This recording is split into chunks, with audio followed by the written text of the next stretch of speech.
All right. Good morning, Bruce, and welcome back to the Money Advantage Show, everyone. Bruce, how are you doing this morning? I'm doing great. Thanks for asking.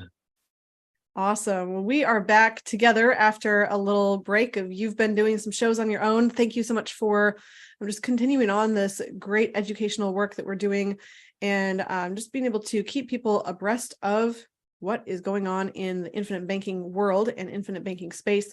And what we want to do today is we're going to continue on with our series. We had been going through Nelson Nash's book, Becoming Your Own Banker, and we had done 6 parts so far, breaking up the material and the content. And really today we're going to continue diving into that. This is part 7. And if you are following along or have the book in front of you and you would like to know where we are on page 28 of the 5th edition. And we're talking about Parkinson's Law. And if we have time for it today, we will also dive into Willie Sutton's Law. So if you are not a Nelson Nash fan or follower already, you might be saying, what in the world is Parkinson's Law? And what in the world is Willie Sutton's Law? So let me just set the stage briefly for you. We first came into the whole conversation about infinite banking from the perspective of we have a need to finance and we have a need to store capital, and infinite banking is a fantastic place to do that. However, once we get through all the technicals and all of the mechanics of how infinite banking works, Nelson Nash steps back for a minute and he says, thus far, we've covered only the technical aspects of infinite banking, but we need to address a very big problem. That's a human problem. You say, we don't have any human problems. If you are thinking there's no human problems, you're probably not existing in this world today. There are lots of human problems. But today we're going to talk about an internal human problem, an internal piece of our human nature that causes us to fail at almost everything that we try and how we can overcome that. And Nelson was very astute in addressing this because there's so much about mindset that is necessary in order to be successful with infinite banking and making progress financially.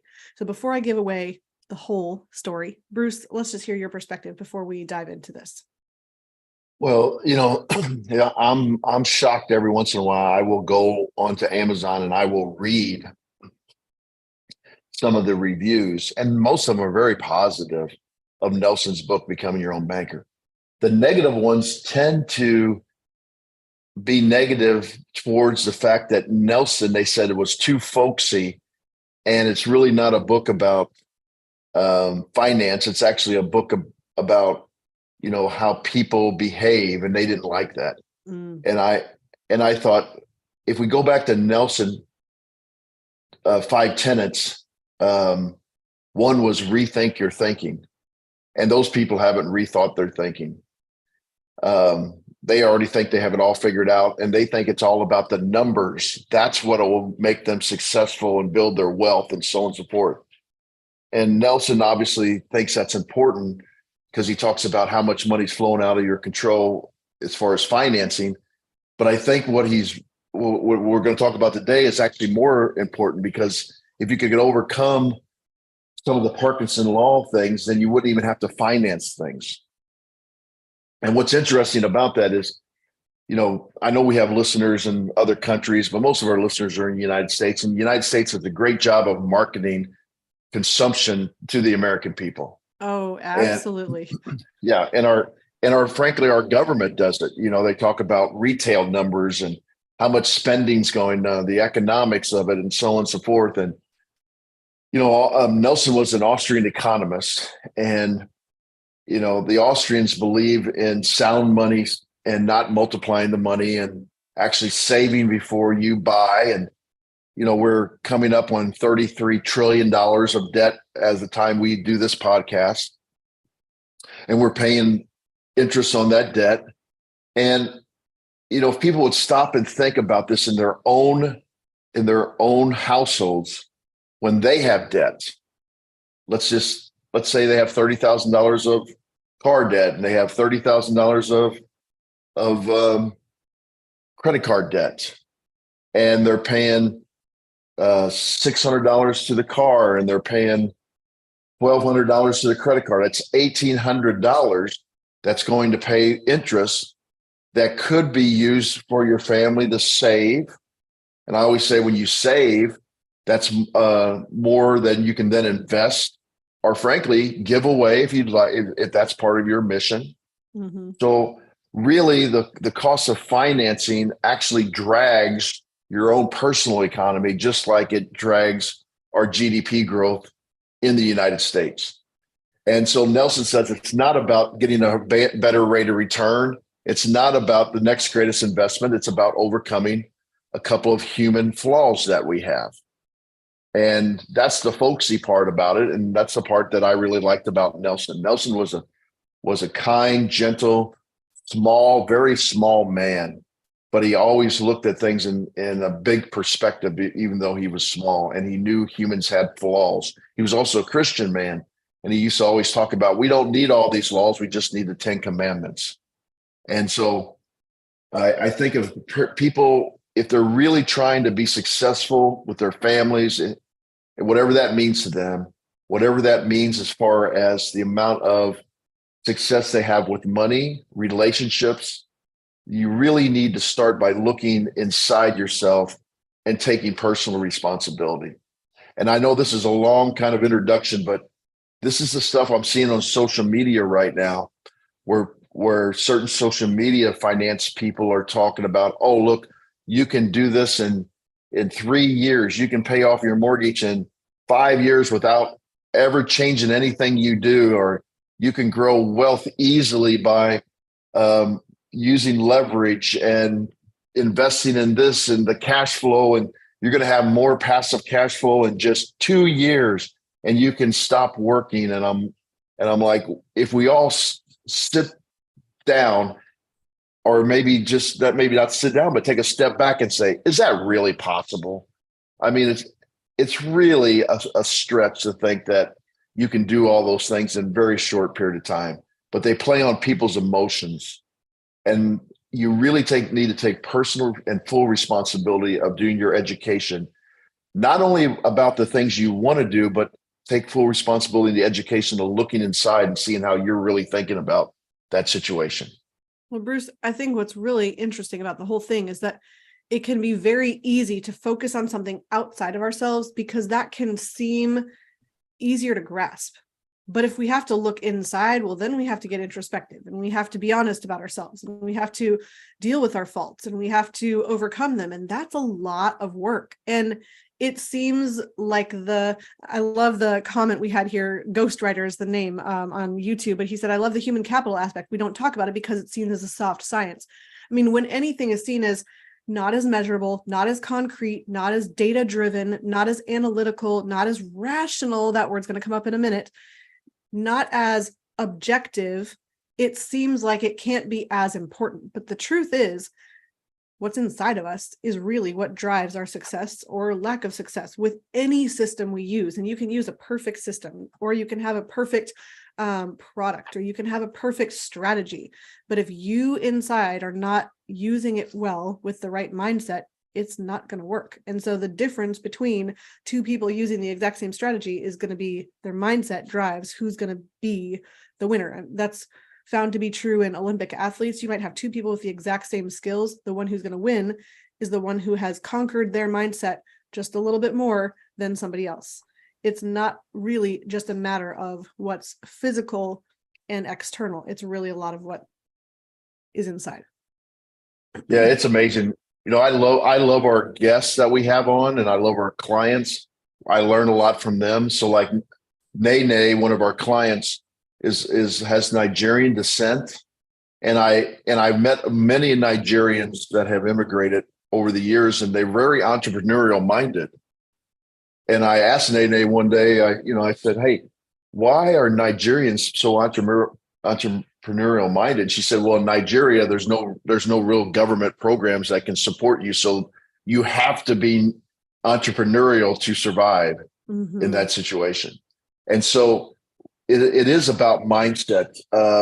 Mark Battiato, who we've had on a dentist consultant who we have on the show before, said some of the best counseling advice he ever got was when a counselor said, well, what's going on in your relationship? And he said, well, I'm not sure I love her anymore. And the counselor simply said, well, then just love her. And he goes, well, That's no, truth. it's not. Yeah, Yeah. it's not that simple. I don't love her. He goes, well, no, you can decide whether you love her or not. So just love her. And I think it's so simplistic. Mike Kitco, another one of our guests that we've had on, you know, Mike talks about your mindset being a big driver of your success and relationships. And he will talk to his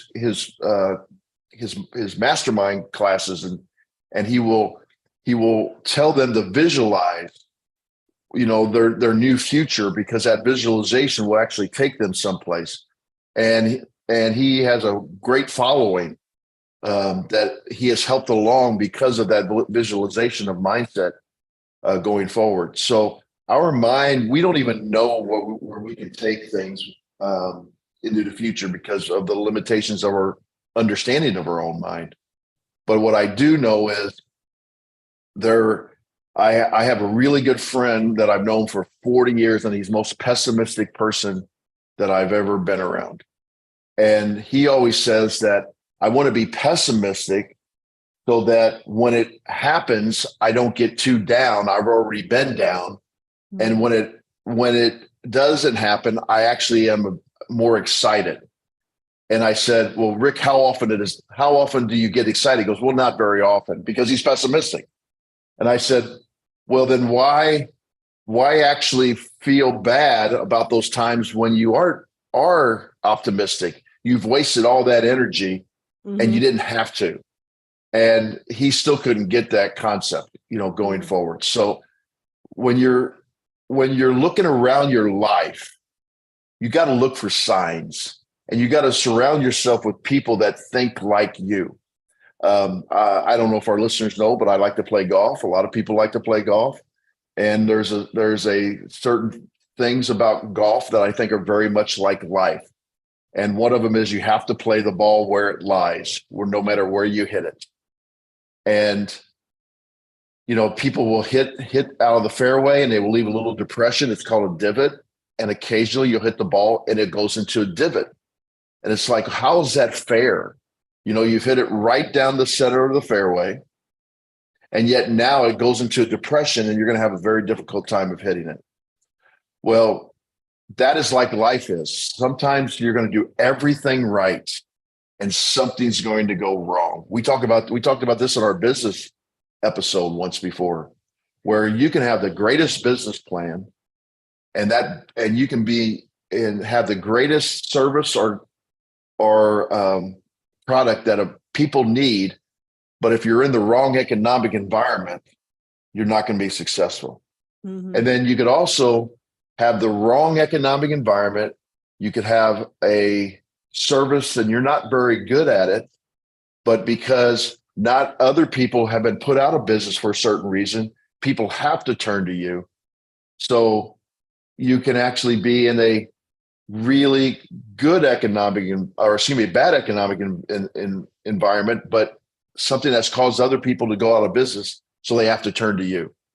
So there is a element of luck in all this, or statistical probability, we might say, of this. And so people really need to understand how to overcome those. And that was Nelson's Rethink Your Thinking. And that's what we're going to talk about here in just a second. So the final thing, to just bring my golf analogy back so maybe people could understand, is here's the difference. Some people see that ball in the divot and it's a terrible lie, and they think, oh, this gives me an opportunity to show my skill when things aren't perfect. Other people see that ball in the divot and think, everything in my life is terrible. Why can't I get a break? And their mindset is already beaten. And guess what happens? The results are normally very poor. And so your mind can overcome a lot of things in your life, not only financial, but emotional. So let's talk then about how Nelson brings these different types of mindset into his idea of money and financing.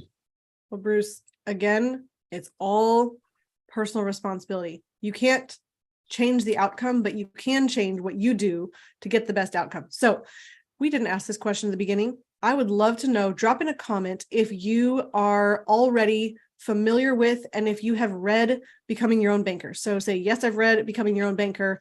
If you have not heard of or read Becoming Your Own Banker by Nelson Nash, please let us know in the comments as well. And we would love to just kind of hear what your familiarity level of this is. You can go back to all the past 6 episodes in this Becoming Your Own Banker series where we've unpacked the book so far. And now here we're coming to this human problem. And so Bruce, I'll just kind of lay the stage a little bit for this. As Nelson comes into this chapter, he talks about C. Northcote Parkinson. You can look him up. I actually pulled up this PDF that he wrote. It's about 48 pages. I did not read it all last night. I will just let you know that I was reading or realizing that it's available if you want. C. Northcote Parkinson. He was alive from 1909 to 1993. He was a British essayist, lecturer, and economist, and he did a lot of work in those fields, but he wrote a book called Parkinson's Law, and he uncovered a lot. There's a lot of statistical data in there. There's a lot of understanding how committees work and how if you're in a committee, you're not going to necessarily be able to achieve the objectives that you have set forth because of everyone's mindset that's in the committee. So there's a lot in this very interesting little book that you can download. You can go read it. It reads very much like a white paper, so it's very technical. However, what we want to point out that Nelson really brings to the forefront here is that Parkinson's Law at its core states that work expands to meet the time envelope allowed. So if time had an envelope, the time capacity, the time length, work will fill whatever's allowed. And then he goes on basically to say, this means if you give somebody a 3-day deadline or a 30-day deadline, they're going to use the full time to accomplish the objective. If you have a 10-minute goal or you have an hour target, you're still going to come in right at the end of that time frame because your work is going to expand. You'll find other ways to make the project bigger than necessary or smaller than necessary or get more clear if you have less time. So this is an argument in favor of saying we can be more productive if we shrink our timetables, because if we just expand our timetables all the time, we're going to have lower productivity. But then he relates this over to money. So Bruce, I'll let you explain what he means when he relates this idea of time or work fills the time envelope required or the time envelope allowed. How does that relate to money? Well, I think the first thing is I'd like to comment is I've been guilty of that on several occasions over my life, and I'm always overcoming that. But the greatest example, I think, is when I was in college and you had a paper that was due, and the professor might say, well, in 1 week you have to produce this paper. Another professor might say in 1 month you have to produce this paper. And the same thing happened. I would wait till the last couple of days, and no matter if it was a week or 30 days, I did the same thing. But what Nelson was talking about is this expands, I guess Parkinson's actually, but Nelson felt like to put this in the book, is this expands to the same way we think about money, because, and I know this happens, I overcame this early in my career. Whenever I would get a raise, I would think to myself, I've been working hard and I deserve to spend this money on something else. And the same guy I was just talking about, the big pessimist that I used to work with, I remember the first time he got a raise, he called his wife up and said to meet him after work, and they actually drove and they bought a big television with the raise money. And that is what Nelson talks about, that a luxury enjoyed once becomes a necessity. And so the same thing in that situation. So he thought the big television was, now he enjoyed it somewhere. So now he and his wife had to have the big television. And so that is exactly the same as a luxury enjoyed once becomes a necessity. If you think about it as far as a car, Nelson uses the example of an air conditioner in a car. I can remember growing up, we didn't even have air conditioning in our house. And now I can't believe it. My wife and I actually talked about in college, we said, because we didn't have air conditioning in college, and we were like, we are never not going to have air conditioning. Yep. And yet, the first 18, 20 years of my life, I didn't have air conditioning in my house. And I lived in the Midwest where it would get to 100 degrees sometimes. But now I can't imagine not having air conditioning. Well, that happens with every aspect of your life. So as soon as you make more money, you're like, I deserve to spend it on something else. You don't delay gratification. Mm-hmm. Dr. Bob Murphy, who we've had on the show a couple of times, he says that might be the most important economic concept for people to understand is delay gratification. And the other thing I think is just another example from cars that people can relate to is I have a buddy that I helped retire from education, and he grew up with not a lot of money, with a single mom in a trailer, a very small trailer. And now he's grown and he's been pretty successful teaching career, retirement. Now he's got a retirement, so on and so forth. And the other day he was telling me about his truck, and he said, yeah, I was going to buy that, but it didn't have cooling seats. Now, it used to be everybody wanted heated seats, but he experienced cooling seats. So that's now a necessity for him. And so Nelson really was talking about that expenses are going to always rise to equal your income unless you fight that Parkinson's law. I think that is the clearest way to say it. When he just came out and said, expenses rise to meet income.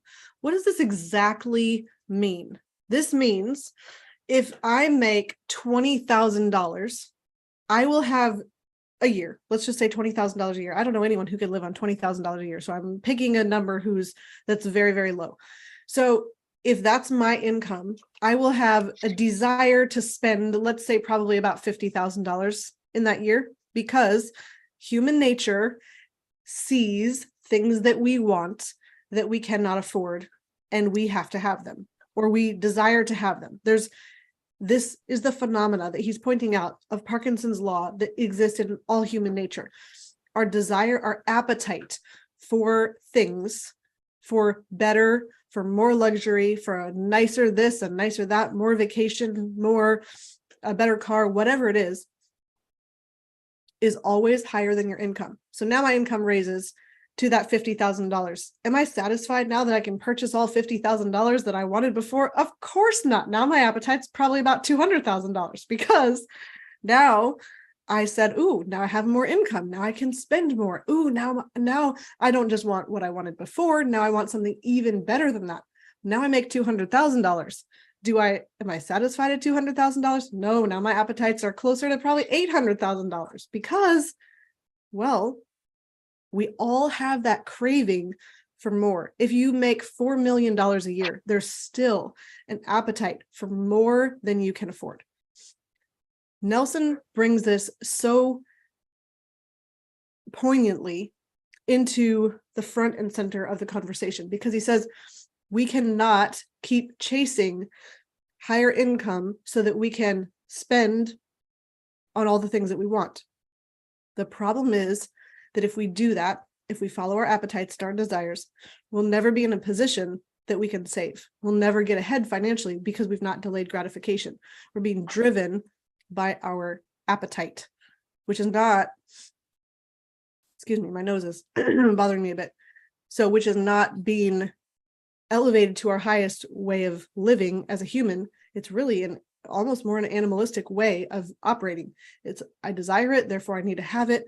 I am going to go for this right now because that's what I'm seeing in front of me that is most important. And if I can't curb that appetite and instead desire to move ahead financially and delay gratification and spend less than I make and be okay with living on less than what other people at my income level are making or how they're living, I will not be able to defeat Parkinson's law. I don't know if you can say that in a better way, Bruce. No, I think that's a great way of saying it. And, I just find it interesting that, there's something, excuse me, statistic called a bell curve, and there's people that live on the left-hand side of the bell curve. And so they're really good at overcoming Parkinson's law. And then the middle of the bell curve is where most people live, and they're struggling with it all the time. And then there's people that live on the far right of the bell curve, which they don't even come close. And so they're drowning in debt and so on and so forth. And so if you can start to push yourself on the bell curve more towards the left-hand side, it is a way that you can then experience life in a much more calm and easy living type of thing. But it takes personal responsibility. It's funny, it always comes down to personal responsibility. You know, I hear it all the time. I do it myself, you know, oh, I don't have time to work out today. Well, that's because I've chosen not to take the time to work out today. And people say, well, I can't get ahead because I have so many expenses. Well, you have to look at your expenses and figure that there's some things in there that you really don't need. And I see it at every income level. I see it at people and families that are making 50 to 75,000. And I see it at people that are making or having $4 million of net worth. But they're spending all their cash flow that net worth doesn't even mean anything. It's not growing. It's actually being whittled down. So it's not an income thing, the level of income, because a lot of people say to themselves, well, if I can get to this, then I will be happy. Well, what happens is just what you said. When they get there, then they say, well, they change the happiness meter. Mm-hmm. Well, now I'm going to have to get to here to be happy. And then they get there and they're not happy. And then they keep moving the happiness meter to the next part. So yeah, Parkinson's law needs to be overcome.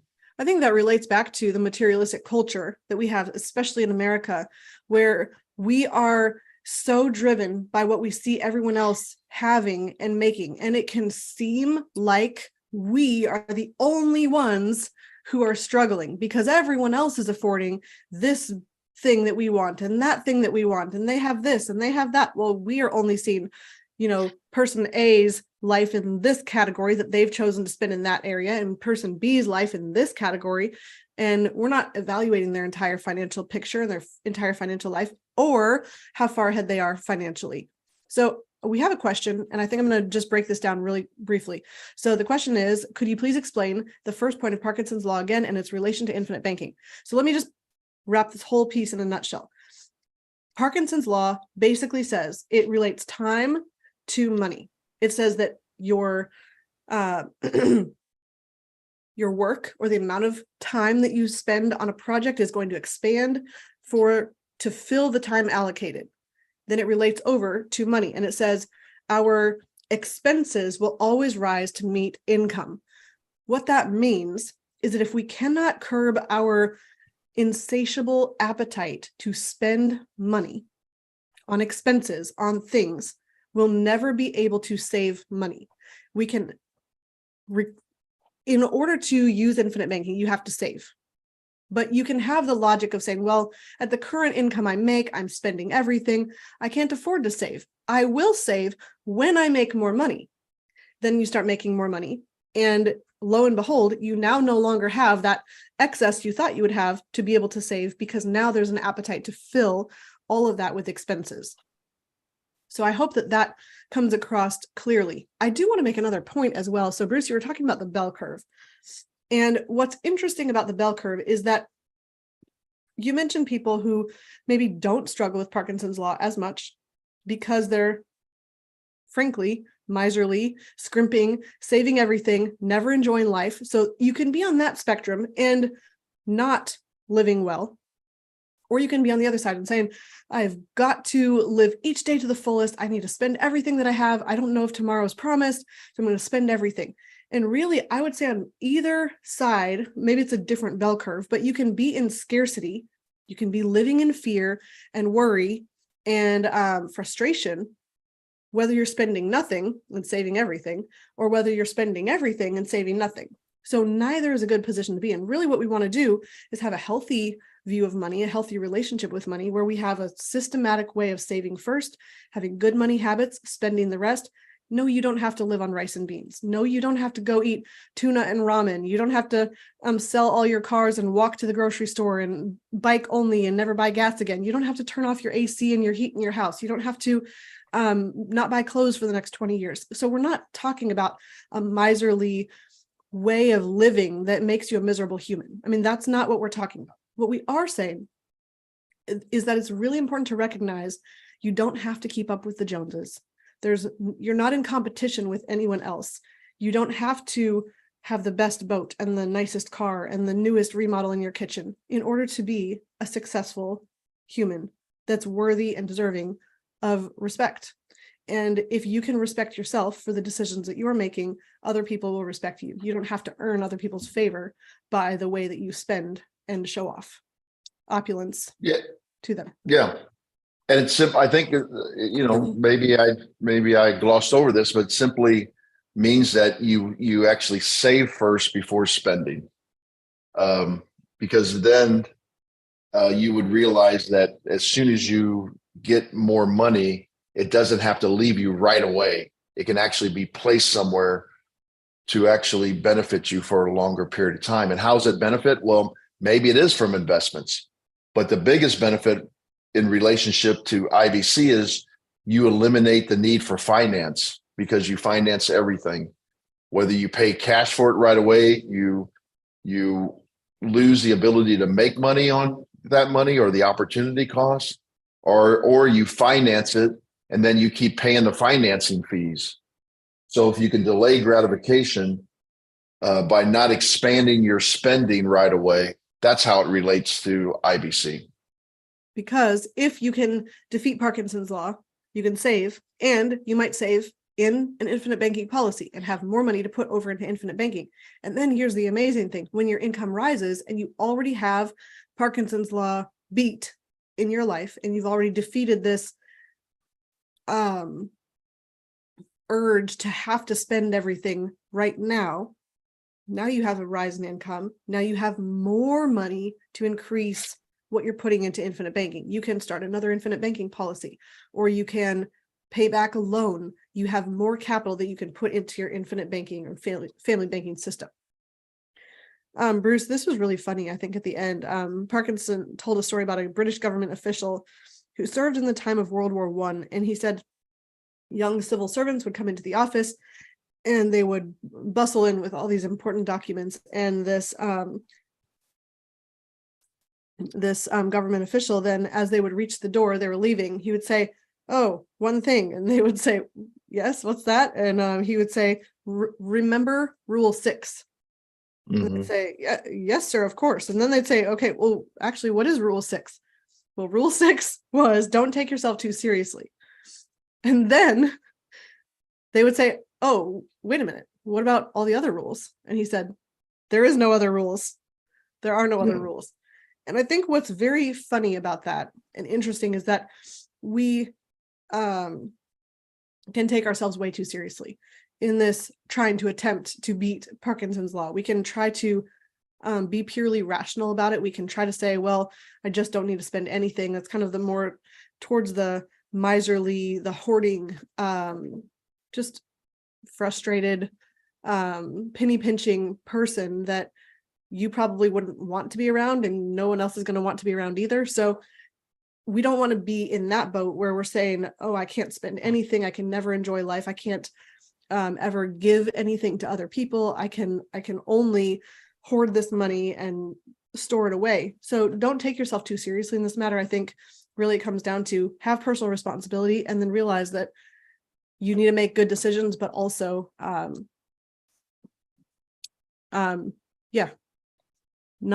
not put yourself in a position where you think that it all rests on your shoulders either. Yeah, Nelson had a great sense of humor himself. The funniest thing I've ever heard him say is that he didn't know where to start when he was explaining infinite banking. He said he felt like it was just like a mosquito in a nudist camp. He didn't know where to start. And so he himself didn't take himself too seriously. And I've commented before, he was a great mentor of mine, and I would come to him with certain questions, and he would say, well, then Bruce, don't do it like that. Or I'd say, well, Nelson, my client is thinking this. And he goes, well, Bruce, maybe you should listen to your clients. Maybe they have to think about this a little bit longer. Don't try to tell them, no, that's not the way to do something. In other words, Nelson was great at letting people experience things for themselves and figure it out for themselves, because that's the best way to learn, if you figure out for yourself. So we got a couple more comments by Marco. Marco's from Italy. And, I find I've been to Italy twice on 2 12-day, they call it holidays. We call it vacations here in the state. And it's just a wonderful place. And the people are so nice. And Marcos has some very, very great comments. And one of them was about, we shouldn't be striving for happiness. We should be striving for being enthusiastic. And I have read a little bit about this. And I think, and that's what he's talking about with the spending money to try to find happiness. And because you can't always be happy, but you could always be enthusiastic, because happiness is a goal that you've set yourself. But being enthusiastic, it's kind of like the journey to the goal.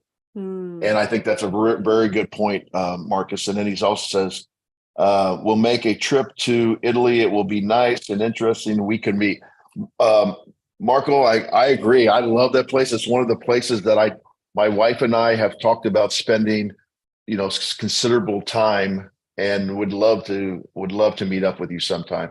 It's one of the greatest things when I travel the country, meeting some of our clients where I've only met over Zoom, when I meet them in person. And actually one couple actually came, actually 2 people now have since come to St. Louis and met with us too. And our friend James Nethery has actually recently had a client event in Texas. And that might be something we might want to do too, is have our clients all meet and just share their experiences to them, and share the enthusiasm about being around, people that think the way they do. So Marco, maybe you can come to the United States too, and we'll see you here. So, but that's a great points, and thanks for commenting today, Marco. So let's go ahead and conclude these thoughts here. There's more human problems that we're going to talk about, but this is the biggest one that really is the crux of what you need to conquer in your own life in order to be able to be successful as an infinite banking user, as a person who's building wealth. I can tell you from people that we've talked to, from experience, that you can make a considerable, tremendous amount of money and still not feel like you have a good grasp of how to handle it well, and how to make it last, how to manage it, how to do what you want with it, and still have that frustrated way of interacting with money where you're afraid to spend, but you're not really sure what to do with it. And so I think there's 2 different pieces. You can make money, but it's not just about what you make. It's really about what you do with what you make. And that's something that can be applied to anyone. Having good money systems, having a good money mindset, having a mindset of abundance, and conquering Parkinson's law, but not being in a position of scarcity, is really going to help you move in that position of rethinking your thinking and being able to make tremendous progress with infinite banking. So what's interesting is that Nelson then will bridge over next time we talk about this book. You can read ahead if you want. Next, we'll talk about Willie Sutton's law. He talks about that as soon as you conquer Parkinson's law in your own life, and now you have amassed some wealth, there is another law, which is that any wealth that is amassed has people who are looking to steal that. And who is the number one thief in America? I will leave that for you to answer in the comments. I'm not going to tell you until next time. So, and this might be a different thief if you don't live in America. So, becoming your own banker, first point of interest, go get this book, read through it. It is going to change your life in so many ways. And as we're hopefully sharing with you through this series, there's so much more than meets the eye with this book. It's not just a literal factual, here's the facts, take it at face value only. book. It is something that there's layers and layers and layers of depth. If you truly read it, do a first pass, do a second pass, do a third pass, you're going to start gaining more and more insight as you start understanding the concepts. And if you have questions, we'd love to answer them for you. So there's a couple ways you can handle that. If you have a question about anything we discussed today or about Nelson Nash's book, you can put those in the comment section of wherever you're watching, or listening. So if you're on the podcast channel after today and you're not watching, you're just listening, you can also email us at hello@themoneyadvantage.com, and you can ask your questions about Nelson Nash's book and what infinite banking means or what he meant by something that he said. And we would love to clarify that for you or bring that into a future episode. If you have questions about yourself specifically, and you're wanting to say, here's my situation, here's what I'm trying to accomplish, here's what I think my need for financing is, here's where I'm overcoming Parkinson's law, here's what I have to work with now, here's what my expectations for income are in the future. Can I fund an infinite banking policy? Is it wise for me to fund it at this level? What kind of structure should I have inside of that policy? If those are the type of questions that are on your mind and your heart right now, you can reach out to us with a personal conversation. So we have our calendar available. You can go to themoneyadvantage.com. You can book a call with our advisors, and that will be your first stepping off point to really having a personal conversation to figure out the best way to apply this to your life. If you just have any financial questions at all, you just want to say, how can I improve what I'm doing financially? Maybe you're already using infinite banking. Maybe you have questions about the investments that you're in. Maybe you're in a position where you just want to do something differently and better than you've been doing before. And your mindset has grown past the type of advice that you took to start the financial system you're in right now. We'd love to talk to you. So go ahead and book that call, and we would love to help you optimize your financial life so that you have the ability to enjoy your life and your money as much as possible today and pass on and leave a legacy as great as possible to future generations. So thank you for being with us today. Thank you for your comments. Thank you for everyone who's been engaged on social media, mostly on YouTube and on Facebook. And Bruce, anything you want to share before we close out this episode? No, I think it's all, the last thing just to reiterate is it's all about personal responsibility. And if you take personal responsibility and fail, at least you know you're in control to change it into the future. If you push the responsibility on someone else and they fail you, then who else are you going to turn to? You're going to turn right back to somebody else again, and they're going to continue to fail you, and you're going to feel even more despair. So it's all about personal responsibility in these laws that we're talking about. Which means you can't be a victim. All right. We'll see you next time. Thank you so much for being with us on this show, and we will see you next week. And we're going to have some more great conversations for you. So in closing, please remember, success leaves clues. So model the successful few, not the crowd, and build a life and business you love. We'll see you next time.